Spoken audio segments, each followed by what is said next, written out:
Carl and Liam here from Games, Brains and Head-Banging Life, gbhblofficial for short, and it's Day Made. No, it's not. That's a different show that I was doing with David earlier.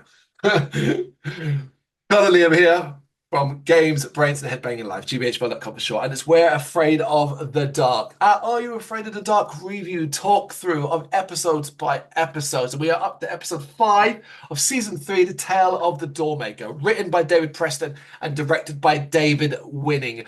Maya Filler plays Melissa. Amanda Walsh plays Susan Henderson. Eva Crawford plays Aunt Sally. And Sam Stone plays Uncle Pete. Couple of little facts here for you. Maya Filler also appeared in Goosebumps. She would have found her as Tasha in Calling All Creeps. Unfortunately, other than the ending to that episode, that was a pretty bland episode. I didn't remember any of the characters. No, not really. Eve Crawford, Aunt Sally, was in the Goosebumps episode Let's Get Invisible as the mother. Okay, nice. And DJ McHale, the creator, has stated he dislikes the sound effect that plays when they jump out of the dollhouse force field. Well, that was an interesting fact. Very specific criticism. Indeed. So this is a Betty Ann story, but it's about high time. We're coming up to the halfway point of this season. It's a high time we recap the rankings of who has told the most stories to this point and what they have told. So obviously, we've had a few drop off the rate of the show, so it's kind of interesting now.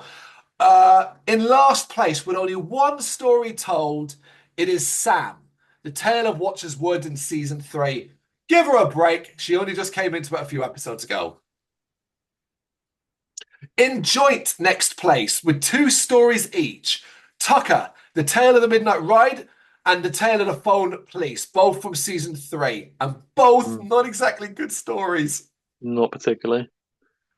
And he is joint with Eric, who of course left after season 1, The Tale of Jake and the Leprechaun and The Tale of the Dark Music, both from season 1. Next, with 3 stories overall, it is the worst storyteller of the bunch. It is Gary, with season 1's The Tale of the Super Spec, season 1's The Tale of the Pinball Wizard, and season 2's The Tale of the Magician's Assistant. Oh, it's rough. Yeah, that's rough trilogy there. Also with 3 stories, though, it is Frank, who is still, though, whereas we've got Gary with the 3 of the worst stories, Frank has 3 of the best, with The Tale of the Phantom Cab from season 1, The Tale of the Midnight Madness from season 2, and The Tale of the Full Moon from season 2. They're strong episodes. That's good stuff. Also doing pretty well, though, is now Kiki with 4 stories. The Tale of the Captured Souls from season 1, The Tale of the Dream Machine in season 2, The Tale of Old Man Corcoran from season 2, and The Tale of Apartment 214 from season 3. Solid. Yeah. Really? Yeah, I think so too. Okay, with 5 stories each. David first, and of course we'll get nothing more from David going forward, so eventually he will drop in the rankings, but right now he has The Tale of the Lonely Ghost from season 1, The Tale of the Twisted Claw from season 1, The Tale of the Dark Dragon from season 2, The Tale of the Shiny Red Bicycle from season 2, and The Tale of the Hatching from season 2. Again, I think pretty strong. Maybe he was worthy of that pay rise after all. Also with 5, it is Kirsten, with The Tale of the Hungry Hands from season 1, The Tale of the Prom Queen from season 1, The Tale of the Final Wish from season 2, The Tale of Locker 22 from season 2, and The Tale of the Frozen Ghost from season 2. Hit and miss for Kirsten. Yeah, a bit in the middle of the road there. And that brings us to our leader. Thanks to this actual story, otherwise she'd be joint 5 with the others. But this story makes her have 6 overall. It's Betty Ann with The Tale of Laughing in the Dark from season 1, The Tale of the Nightly Neighbors from season 1, The Tale of the Sorcerer's Apprentice from season 1, The Tale of the 13th Floor from season 2, The Tale of the Whispering Walls from season 2, and The Tale of the Dollmaker, which we're going to be talking about now, from season 3. I think she's doing pretty well. Go Betty Ann. It is going to be fascinating to see who tops this at the end, because I'm not sure, because I purposely haven't looked ahead, whether we're going to lose more characters or things are going to change here and there and so on. Obviously, I know the show's got a limited run. It's going to stop after a certain point. I think maybe season 6, and then there'll be revival seasons later on. So, we'll see how we do. I do think it's interesting that as the leader, Gary is quite low down there on the numbers. You'd think he'd have to prove himself a little bit, as the leader every now and then. But I know he's obviously got more stories to come. I'm sure he's trying to think up a new way to integrate Sardo into another story somehow. But I'm sure it won't be long. Oh, I'll be happy to have Sada, but I just hope they're good stories, man, because Gary's stories suck. Sardo deserves better. Indeed. All right, so we begin at the camp. Tucker is very excited to hear a story tonight because it's coming from Betty Ann, and Gary has apparently bigged up Betty Ann's storytelling. I was like, that's Hmm. cool. Yeah, I like that. Little things like that every now and again, the little commentaries they have, I appreciate that. Yeah. Betty Ann takes a doll from her backpack, unimpressed, and Tucker, who decides it was about dolls, he's going to sleep instead, and Gary is disappointed in him. Most people think that dolls are just toys, but they're really like perfect little people. Sometimes they're so lifelike that it's almost as if the doll maker took a person and shrunk him or her down to doll size. But that's not how dolls are really made. Or is it? And this part gets Tucker's attention. Submitted for the approval of the Minute Society. This is the tale of the doll maker. I was fine with this sub. You know what? I'm surprised we haven't actually got a kind of puppet doll one fully yet. So it's kind of okay to get one. Yeah, I mean that seems like absolutely a no-brainer, you'd think, considering whether or not this show had some inspiration from Goosebumps. You'd think they'd tackle like you said, the dummy or doll type thing sooner rather than later. 100% agree. So the story surrounds a young girl named Melissa, who often visits her Aunt Sally and Uncle Pete in the countryside. It is pretty boring. That wasn't until the young girl, part of the Hunt Henderson family, moved in next door. The young girl was named Susan, and she was around Melissa's age, so they quickly became friends. The best of friends. Even though they only saw each other a few times a year, they absolutely loved each other's company when they met back up. But this time around, it's different, and Melissa is heartbroken to learn that Susan's family has moved away when she comes to stay with her aunt and uncle. It's back to being a boring time, and she misses Susan. I like this setup. I thought the kind of voiceover and the way it's filmed, it gave me the impression. I was like, yeah, I can believe they were long-term friends. Mm. Yeah, can buy into it for sure. Bored over the next few days, Melissa looks at the Hendersons' empty house. She thinks she sees someone in the attic room, so she heads over there and finds the front door unlocked. Inside, it's as though everyone kind of just got up and walked out one day, leaving everything behind. It's basically still fully furnished and that kind of thing. So definitely a little bit odd. Mm. Melissa continues to look around, finding a secret staircase inside a coat closet which leads up to the attic.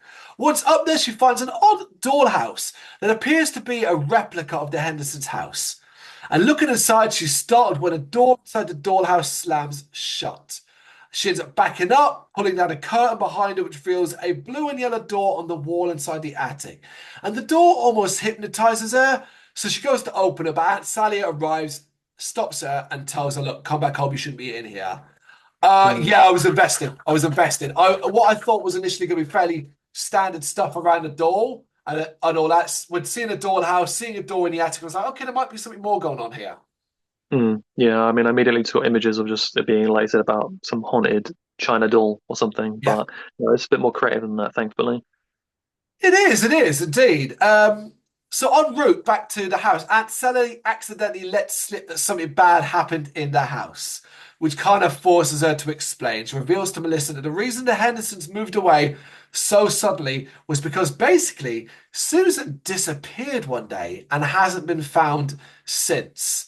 Her parents, heartbroken, believing that she would come back one day, basically left the house as it was, left the door unlocked in case she ever comes back, so she'd find the house like she left it. And with Melissa's aunt and uncle basically keeping an eye on it for them. That's pretty dark. Mm.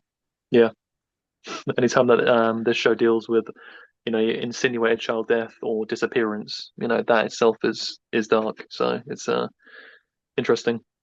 It's also a really interesting touch upon grief because naturally you're like you hear a young girl disappeared, hasn't been found since. They searched for her, couldn't find her, and the parents have kind of left the house in the hope that she'll come back one day. You're like, no, it's just because they're not handling the grief very well. Yeah, it's quite complex themes. Yes. That evening, when Melissa is resting, she overhears her aunt and uncle talking. Uncle Pete mentions that Mrs. Henderson said that she was certain that the dollhouse got Susan, but Aunt Sally thinks she was just picturing things because she was so upset. Hey, adults, if you don't want to be eavesdropped on, Do not talk loudly by an open door where the young girl is currently sleeping. Chances are, even if she wasn't awake, she was when you started talking loudly by her open door.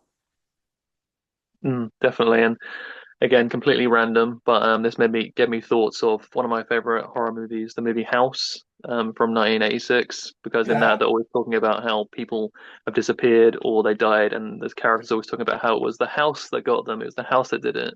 Kind of gave me vibes of that, but that's just my random thought. It was the house that took him, Roger. Yeah. Just a quick side note there. If you don't know what we're talking about, go watch it. You will be blown away. It still holds up today. Love it. Got a tattoo And to prove also, it. also just want to throw in, watch the second one as well, because the second one's mint. Okay. Melissa goes to sleep but is woken at night by the sound of Susan whispering her name. So curious, she goes to investigate and ends up in the Henderson's house. Once upstairs in the attic, she discovers a light coming from the keyhole of the hidden door. Again, she becomes entranced, but this time she gets to open the door, and a bright light consumes until she's a young girl with like doll-like makeup wandering around calling her name. This is all done really well. It's like a dream, almost to a degree. I get a very dreamlike vibe, but also the way it kind of unravels. Like, for example, I just sort of gloss over it there in the notes where I'm like, oh, she sees a light coming from the keyhole. Now, that's reflected from behind her onto the wall of the dollhouse. That's done really well. I was well impressed by this. Yeah, I mean, you described it perfectly, and I think dreamlike is the best way to put it. As you said, it's extremely well paced, and there's a really nice, eerie yet sort of intriguing soundtrack that plays alongside it, which I thought was really well placed as well. I liked it a lot. Yeah, it's a really well done scene. It's a great sign when I'm not entirely sure I can put together not only where the story's going, but who or what the villain is, what the danger is, and so on. And I'm seeing the little girl. I know it's likely, and I'm like in my head, I'm like, oh, right, so Susan ended up in the dollhouse somehow and all. But all I'm thinking is, well, how and who and what and stuff like that. Definitely, and the imagery of the girl with the typical doll's makeup, very thick makeup, and the rosy cheeks and that kind of stuff. It's a very memorable image. I think it's one that like sticks with a lot of people that watch the show, kind of thing. It's one of the I sort of say like probably one of the most memorable images I think of the show. In on the whole, is her in like her in like all made up and stuff that look like a China doll. Yeah. So I weirdly don't remember the episode, pictured that face as well, and that got me intrigued. So what I did was I basically put into Google search, "Are you afraid of the dark?" That was Mm. it, and then I switched to images. It's within the first line. Yeah, yeah, I think it is up. Yeah, well, there you go. It says it all. So this is obviously Susan, and Melissa tries to call out to her, but it seems like she doesn't seem to hear her. So Melissa's still sort of standing in and out of the door, and you kind of get the impression that she's gonna have to go in. Before she can, she's forcibly grabbed from behind. It is Uncle Pete who saves her from going out what is now revealed to have been the attic door. So there's a door in the attic that basically is a void. You open that door, it falls out to nowhere. A bad house design, basically. There might have been meant to be a balcony there, and it just never got built. So he actually saves her from basically falling to maybe not her death, but at least a serious injury. Whatever Melissa saw is certainly not there right now. And the next day, Melissa is convinced she saw what she saw, but Aunt Sally is quick to dismiss it. Having had enough of her curiosity, though, Uncle Pete is boarding up the door in the Henderson's attic to ensure it can never be used again. And it's like, yeah, that's a damn good idea. Dangerous, just get the damn thing locked away. Melissa begs her aunt not to let her uncle board it up, but she thinks Susan will never get out of the dollhouse if they do. Which, of course, as disbelieving adults, they're like, shut up, you mug. You're talking shit, or I'll slap you around the back of the head. Not quite like that, but you know what I mean? There's that vibe. Mm. Forced to deal with this alone, Melissa decides to go back to the dollhouse, this time breaking into the Henderson's house and using string to lead her back after entering the dollhouse door. So she puts it around the handle and figures she'll be able to use that if she gets lost. A solid idea. And she does find Susan quickly, discovering that basically what we kind of all suspected, that doorway is a doorway into the actual dollhouse and she's now within it. We see that because outside the windows, she can see her aunt outside. Tries calling to her, but Susan points out she can't hear you. I like the effect. It's not a brilliant effect. It's kind of like more traditional how we've seen this before, but I like it. Yeah, it works. It's here now that Melissa realizes that Susan's looking very doll-like, as it seems as the longer time spent in the dollhouse, the more doll-like a person becomes. And obviously, this is like, well, I'll save you, Susan. Let's follow my string. But of course, when she gets to where the string is attached, there's nothing there. There's no door. She is now trapped inside. But she kind of handles it well. She doesn't really panic. Just tries to work out a route. Figures, wait, maybe the exit is the attic of this dollhouse, similar to the attic that it is now. Smart. But she needs to move a heavy bookcase. And she finds, in an interesting touch, that her arms are beginning to stiffen up. As if like her like that's I guess have become more door-like slowly. She wants Susan's help, but in a moment that would probably have scared a kid or two. Susan's Mm, like, I can't help you because her hand just falls off. Her hand is yeah. already dull. Yeah, surprised me. Mm, Melissa managed to move it down and get Susan up to the attic. Then they realized the only way out seems to be the attic door that leads to nothing.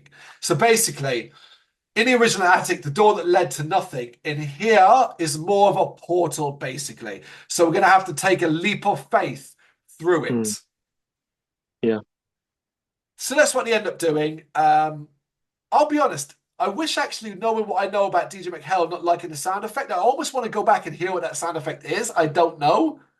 Me too, because it didn't jump out to me as anything particularly Same. like offensive, you know? Yeah, you know, I might just load up the episode. It's on YouTube. Do you know what I mean? Load up the episode and skip to it and find out. I think I'm gonna have to after Um, this. yeah. In fact, pause. We're going to do that, and then I'm going to add our thoughts on the video after this fact. Sure. Okay, right, what are we up to? Aunt Sally and Uncle Pete are emotional and panicking as Melissa is missing. So back at home, they are like, where has she gone? Oh my God, is it the same thing that happened to Susan? However, they are overjoyed to see not just Melissa returning, but Susan too. And she's back to normal and everyone is relieved. Now, I do like Susan's dramatic reveal because, like, you would think her and Melissa would be walking together. But Melissa's Mm. like, oh, comes first. And she's like, I didn't come alone. And then Susan sort of steps out and it's like, hey, it's me too. And I'm like, oh, you little bitches planned that. Like, you planned that, right? You're like, Yeah, you wait like here and we'll do it dramatically. yeah, as dramatic as possible. Yeah, exactly. Also, like, this is going to be really hard to explain, right? Yeah, I mean, with it's kind of like one of those things when you really think about it too much. It's just like, how can you possibly realistically explain this without being like magic exists within the world? It's a magic dollhouse. She was trapped in there. You know, how can they explain it? But it's kind of like they don't really get to that point, do I reckon an aunt and an uncle are going to be sitting down with the police for a while, trying to offer their alibis. they? Yeah, no doubt.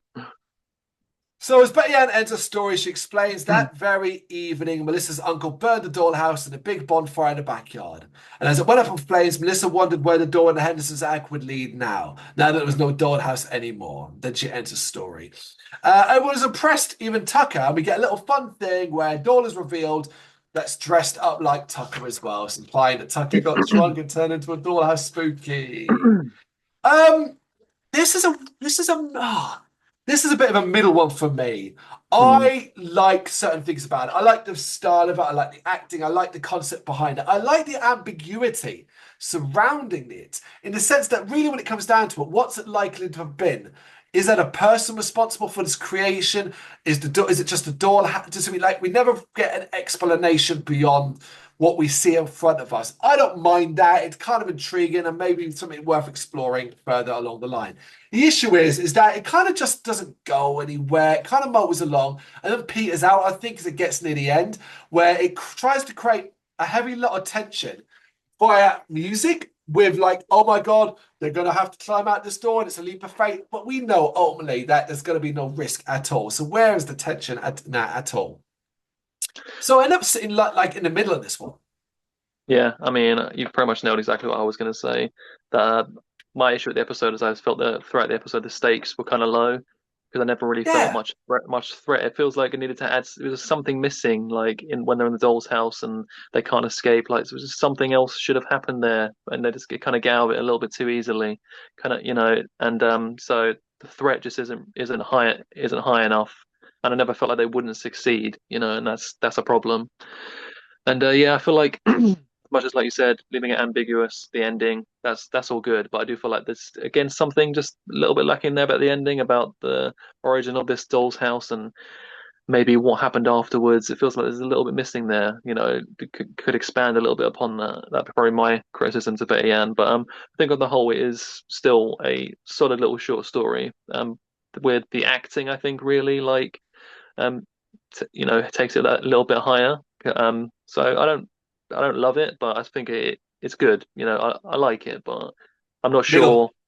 Yeah, middle. It's not going to be like it's like the imagery of her as a doll is the most memorable part of the episode. But like if you asked anyone that was familiar with the episode and they saw that imagery and they remembered it, they'd be like, I remember that. But they'd be like, you'd ask them, oh, what happens in the episode? They might not be able to tell you because it's not that memorable. Yeah. What it needed really to kind of wrap everything up was it's in the title, The Tale of the Dollmaker. Well, there is no Dollmaker. So it should have been, just what I mean, where's the Dollmaker? The obvious answer is it should have been risky and basically revealed that her aunt and uncle were the doll makers, and this is what they like to do, basically. Exactly. Like when she finally comes out of the doll's house, she's like, no, they're the ones who put me in there, kind of Yeah. thing. Yeah, like Yeah. imagine that twist reveal, quite a dark moment, yes. Yeah.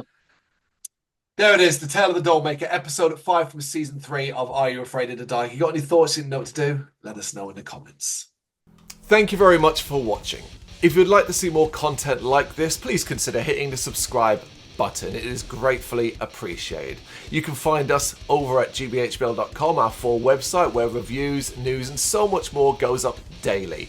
We're also on all social media platforms, Facebook, Instagram, Twitter, Threads, at GBHBL. Just search for GBHBL and you will find us out there. We also have merchandise on sale. You can access the shop via the website.